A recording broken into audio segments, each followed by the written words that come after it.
প্রিয় শিক্ষার্থীরা, আজকে আমরা বাংলাদেশের সেরা 10টি বিশ্ববিদ্যালয় নিয়ে আলোচনা করব। তাহলে চলো শুরু করা যাক।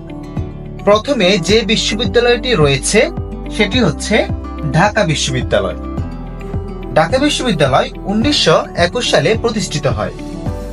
তারপর বাংলাদেশ প্রকৌশলী বিশ্ববিদ্যালয়, যেটি 1952 সালে প্রতিষ্ঠিত হয়। বাংলাদেশ প্রকৌশলী বিশ্ববিদ্যালয়, যেটাকে আমরা বুয়েট নামে চিনি। তৃতীয় নম্বরে যে বিশ্ববিদ্যালয়টি রয়েছে সেটি হচ্ছে জগন্নাথ বিশ্ববিদ্যালয়। জগন্নাথ বিশ্ববিদ্যালয় 1858 সালে প্রতিষ্ঠিত হয়।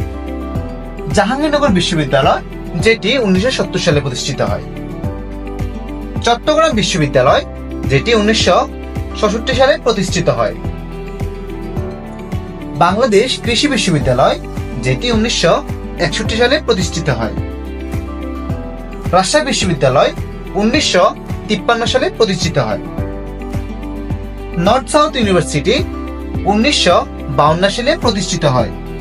খুলনা বিশ্ববিদ্যালয় 1990 সালে প্রতিষ্ঠিত হয় এবং ব্র্যাক ইউনিভার্সিটি 2001 সালে প্রতিষ্ঠিত হয়। তো প্রিয় শিক্ষার্থীরা, তোমরা এখানে কে কোন বিশ্ববিদ্যালয় পরিদর্শন করেছো তোমরা সেটা কমেন্ট বক্সে জানাতে পারো। Thanks to all. আল্লাহ হাফেজ।